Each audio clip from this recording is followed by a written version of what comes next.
एक तुमच्यासमोर निष्ठावान आहे आणि दुसरं कोण आहे तुम्हाला माहिती आहे, ज्यांच्यावरती चौकशी चालू आहे. गद्दा तर आहेच, पण भ्रष्टाचारी सुद्धा आहेत आणि या भ्रष्टाचाराचा पैसा आता पसरतोय. पण RSSच्या कार्यकर्त्यांना सांगतोय की हे पुन्हा सत्तेवर आले तर आमच्यापेक्षा धोका तुम्हाला आहे, कारण हे RSS वरती बंदी आणतील. जे शिवसेनेला नकली सेना म्हणतात ते संघाला सुद्धा नकली संघ म्हणतील की 4 जून नंतर आमच्या इंडिया आघाडीच्या पंतप्रधान पदाचा जो शपथविधी होईल त्याला नरेंद्र मोदीजी आणि अमित शहा मी तुम्हाला जाहीर आमंत्रण देतोय. शेवटचे 2-4 चेंडू राहिलेत आणि साहजिकच आहे, सिक्सर मारल्याशिवाय मी काही सोडणार नाही आणि हा सामना आपण जिंकायला पाहिजे असं नाही माझं म्हणणं आहे. आपण जिंकलेलाच आहोत. पहिल्या प्रथम मी आपल्याला सर्वांना धन्यवाद देतो की आपण सर्वांनी अत्यंत उत्तमरित्या ही आघाडी सांभाळलेली आहे. विशेष करून अभ्युदयनगरचे जे रहिवासी आहेत, अरविंद तुम्ही आता जो उल्लेख केला की इकडे काही आलेत, काही घरी बसून बघत असतील, त्याला मी वचन देतोय की तुमच्या इच्छेविरुद्ध एक सुद्धा वीट मी इथे रचू देणार नाही. तुम्हाला विश्वासात घेतल्याशिवाय आणि तुम्हाला पाहिजे तसाच विकास इकडे होईल. तुम्हाला विश्वासात घेऊनच विकास होईल. दुसरा कोणी जरी आला तरी त्याला तुम्हाला बेघर मी करू देणार नाही. आता पुढचा प्रश्न असा आहे की उमेदवार कोण? एक तुमच्यासमोर निष्ठावान आहे आणि दुसरं कोण आहे तुम्हाला माहिती आहे, ज्यांच्यावरती चौकशी चालू आहे. गद्दा तर आहेच, पण भ्रष्टाचारी सुद्धा आहेत आणि या भ्रष्टाचाराचा पैसा आता पसरतोय. माझ्या तर कानावर असं आलंय की काही ठिकाणी ग्रामीण भागात जो पैशाचा वाटप झाला त्या नकली नोटा वाटल्या. म्हणजे माणसंच नकली आहेत आणि आपल्याला नकली म्हणतात. जे आपल्याला नकली म्हणतात त्यांना मी काय म्हणतो? अरे जोरात बोला ना, कारण हे स्वातंत्र्य टिकवण्यासाठीची लढाई आहे. हे बेअक्कली माणसं, यांना कळत नाही. यांच्याकडे ना विचार, ना आचार, ना माणसं. आमच्याकडे बघा सगळी आमची माणसं अगदी वेगवेगळे सगळे, काँग्रेसचे आहेत, राष्ट्रवादी आहेत, कपिलजी आहेत, कम्युनिस्ट आहेत, त्याच्यानंतर तुषारजी आहेत, सगळेच आहेत, आपची लोक आहेत, सगळे आहेत. हे कशासाठी एकत्र आलेत? देशाची लोकशाही आबाधित ठेवण्यासाठी एकत्र आलेलो आहोत. आणि अरविंदबद्दल मी अभिमानाने सांगेन की 19 साली जेव्हा या भाकड जनता पक्षाने आपल्या पाठीत वार केला तेव्हा अरविंद तिकडे केंद्रात मंत्री होते आणि माझ्या लक्षात आलं की हे आता आपला विश्वासघात करतायत. मी अरविंदना फोन केला आणि अरविंदना म्हटलं, अरविंद तुम्हाला मंत्रिपदाचा राजीनामा द्यावा लागेल. अरविंदनी मला एक चकार शब्दाने उलटं विचारलं नाही, साहेब माझा काय दोष, मी इतके वर्ष शिवसैनिक आहे. मी बोलल्यानंतर अरविंद म्हणाले येस सर, आणि जाऊन राजीनामा तोंडावर फेकून आले मोदींच्या. याला म्हणतात निष्ठा. नाहीतर हे केसेस टाकल्यानंतर एक तर आपण जी काही पदं यांना दिली होती अफाट खायला अफाट, आणि गंमत अशी आहे की ज्याने आरोप केले तेच आता त्यांना, म्हणजे मला भारतीय जनता पक्ष आणि RSSची खरंच कीव येते की भ्रष्टाचारी माणसांना डोक्यावर घेऊन त्यांना नाचावं लागते. अरे मग तुमचे सगळे आचार विचार, ते माळगी प्रबोधिनीतले संस्कार गेले कुठे? आणि आजच इंडियन एक्सप्रेसमध्ये जी बातमी आलेली आहे ती फार धोकादायक आहे. ज्या पद्धतीने आपल्या शिवसेनेचा त्यांनी वापर करून फेकण्याचा प्रयत्न केला, तसाच प्रयत्न किंवा तसाच डाव हा उद्या नरेंद्र मोदी काय खेळणार आहेत ते त्यांच्या अध्यक्ष नड्डांनी सांगितलेले आहे. नड्डांनी सरळ सांगितले की आजपर्यंत आम्हाला RSSची गरज होती, आता आम्ही स्वयंपूर्ण झालेलो आहोत, आम्हाला RSSची गरज नाही. मग आज तुम्ही लिहून ठेवा, हे परत तर सत्तेवर येतच नाहीत. पण RSSच्या कार्यकर्त्यांना सांगतोय की हे पुन्हा सत्तेवर आले तर आमच्यापेक्षा धोका तुम्हाला आहे, कारण हे RSS वरती बंदी आणतील. जे शिवसेनेला नकली सेना म्हणतात ते संघाला सुद्धा नकली संघ म्हणतील. आणि वल्लभभाई पटेल, ज्यांना आपण सरदार वल्लभभाई पटेल, एक पोलादी पुरुष, लोह पुरुष, ज्यांचा सगळ्यात जगातला मोठा पुतळा हा नरेंद्र मोदींनी केला, त्याच नरेंद्र मोदींना मला विचारायचं आहे की वल्लभभाईंचा पुतळा तुम्ही केला. आम्ही पटेलांना मानतो कारण त्यांनी तसं कर्तृत्व दाखवलं होतं, पण त्याच पटेलांनी RSS वरती बंदी घातली होती.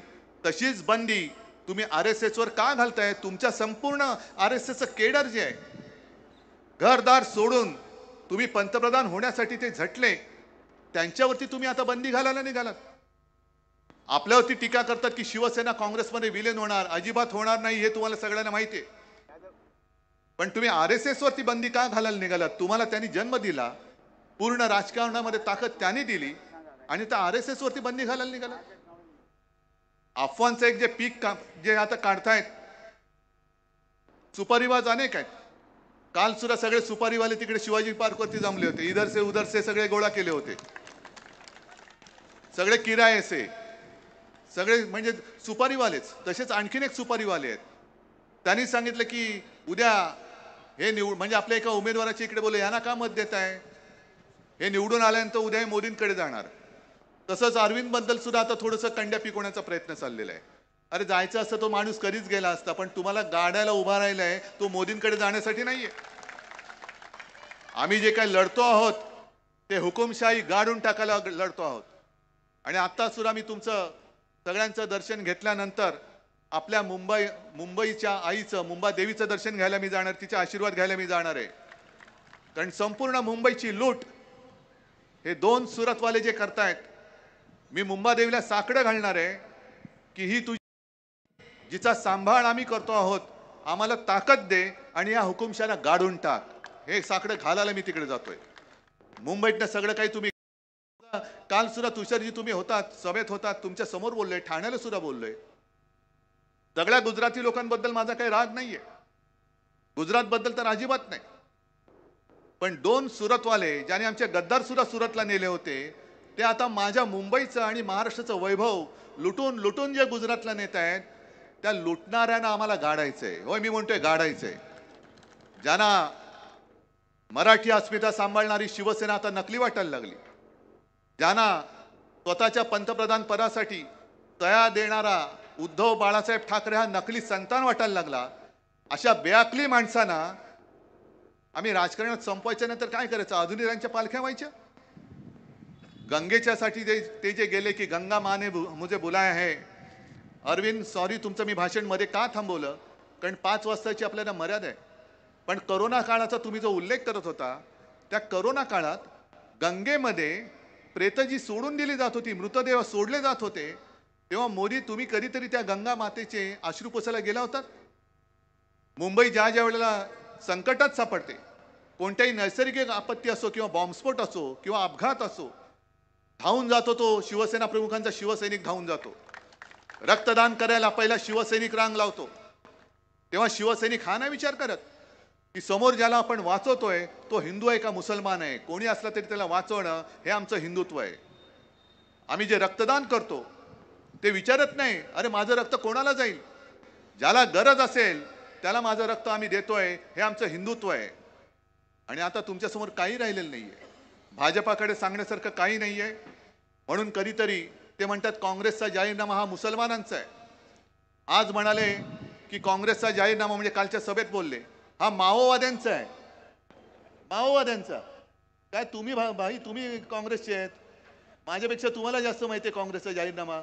मग काँग्रेसचा जाहीरनामा कधीतरी एक काहीतरी तुम्ही सांगा ना, माओवादी आहे का मुसलमान धर्जीण आहे?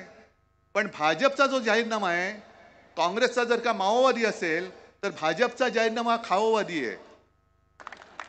खा जिथे जाल तिकडे खा, जाऊ तिथे खाऊ, और कुछ भी नहीं होगा, ये मेरी गारंटी है, मोदी की गारंटी. अरे कौन 150 कोटीची तुमची इन्कम टॅक्सची केस आहे, आ जाओ मेरे पास, कुछ नहीं होगा.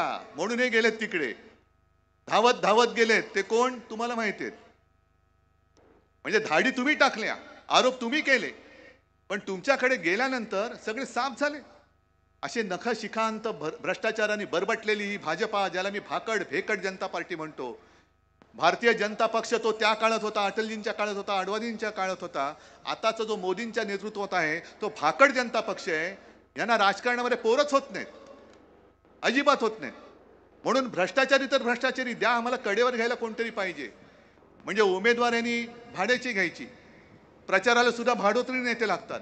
कालचं मैदान सुद्धा म्हणजे यांच्या नावाने मैदान सुद्धा यांना बुक करता येत नाही.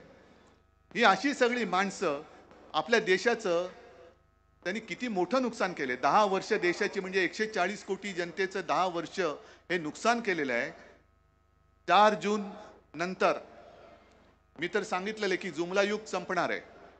आणि मगाशा दादरच्या सभेत बोललो, आज सुद्धा चॅनलवाले आहेत आणि तुमच्या सगळ्यांच्या साक्षीने मी सांगतोय, नरेंद्र मोदी आणि अमित शहाना मी आमंत्रण देतोय की 4 जून नंतर आमच्या इंडिया आघाडीच्या पंतप्रधान पदाचा जो शपथविधी होईल त्याला नरेंद्र मोदीजी आणि अमित शहा मी तुम्हाला जाहीर आमंत्रण देतोय.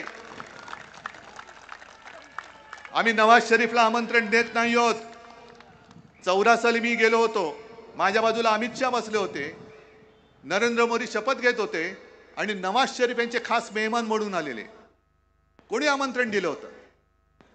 जसं तुम्ही नवाज शरीफला आमंत्रण दिलं होतं तसं मोदीजी आज मी तुम्हाला महाविकास आघाडीचा आणि इंडिया आघाडीचा एक प्रमुख नेता म्हणून माझ्या आघाडीच्या इंडिया आघाडीच्या पंतप्रधान पदाच्या शपथविधीला आमंत्रण देतोय. फक्त तुमचा नेमका पत्ता कोणता असेल तो आज कळून ठेवा. नाही, कारण हे सगळीकडे फिरणार आहेत. कधी रेल्वे स्टेशनवर असतात, कधी हिमालयात जातात, कधी पश्चिम बंगालमध्ये जातात, वाटेल तिकडे जातात.